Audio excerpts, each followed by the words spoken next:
Oui, je vais surtout parler du travail qu'on a fait dans le cadre de BMA. Donc le porte-à-porte, c'est en fait les solutions de mobilité autour du train, pour la SNCF en tout cas. Mais là, je voulais vous parler un peu des jeunes, du travail qu'on a fait avec BMA autour des étudiants de Rennes.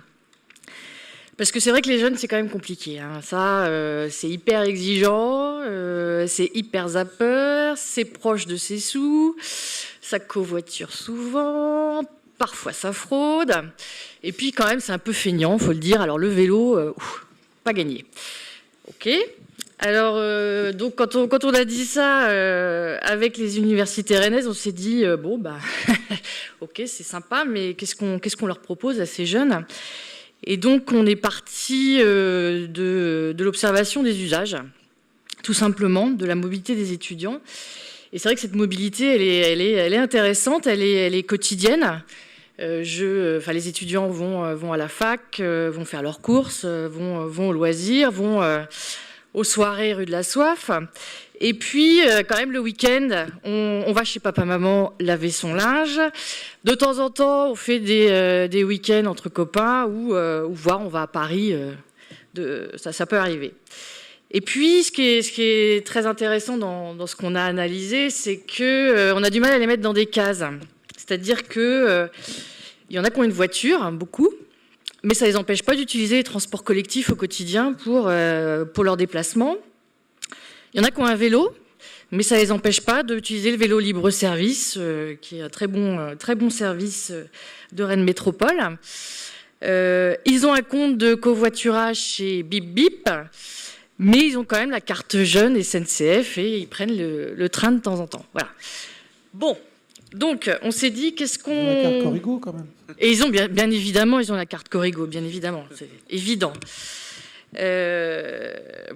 Donc voilà, fort de tout cela, qu'est-ce qu'on peut tenter de faire pour faciliter leur mobilité ? Et donc on a expérimenté en septembre 2014 sur les 3 campus rennais, hein, donc Rennes 1, Rennes 2, Kerlan, un pack mobilité étudiant. Alors c'est quoi ? C'est le tout en un pour les étudiants, c'est-à-dire qu'en une seule démarche, j'ai accès à un bouquet de mobilité. Donc j'ai à la fois de l'abonnement urbain, donc métro-bus, le vélo libre-service, et puis la carte jeune SNCF, et puis du covoiturage aussi.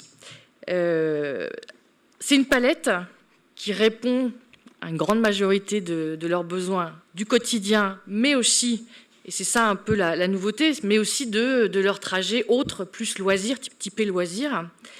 Et puis surtout, ça leur donne le choix. C'est-à-dire qu'on ne leur dit pas, le week-end, tu dois prendre le train, la semaine, c'est le vélo. Non, c'est au choix, c'est à la carte.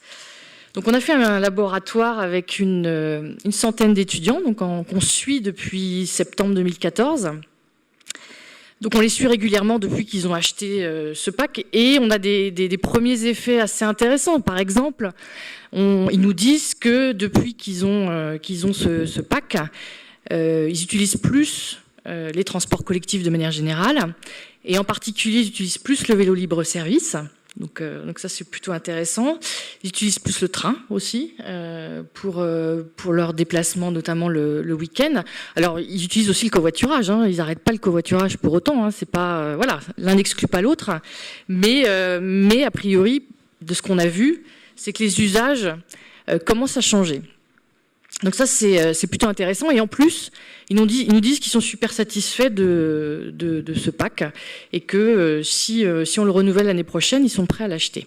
Bon, donc plutôt intéressant et je dirais que le second projet commence maintenant. C'est-à-dire que ce qu'on a pu faire pour une centaine d'étudiants, comment on arrive à l'industrialiser et surtout à le digitaliser. Comment on arrive à associer ces briques, ces différentes briques de transport, et comment on fait en sorte que tout ça puisse être vendu en digital, bien évidemment, et avec des process derrière simples, bien évidemment, pour l'étudiant, mais aussi pour tous les partenaires de ce pack. Voilà, donc ça c'est un gros enjeu. Je pense que c'est vraiment le deuxième projet, l'industrialisation, et je pense que ça c'est vrai pour tous les projets qui sont lancés dans BMA. Les réflexions, c'est que derrière, voilà, comment on fait pour que ce soit quelque chose qui demain parce que c'est ce qu'on aimerait, on puisse le proposer à Brest, à Nantes, à Bordeaux et dans toutes les villes universitaires.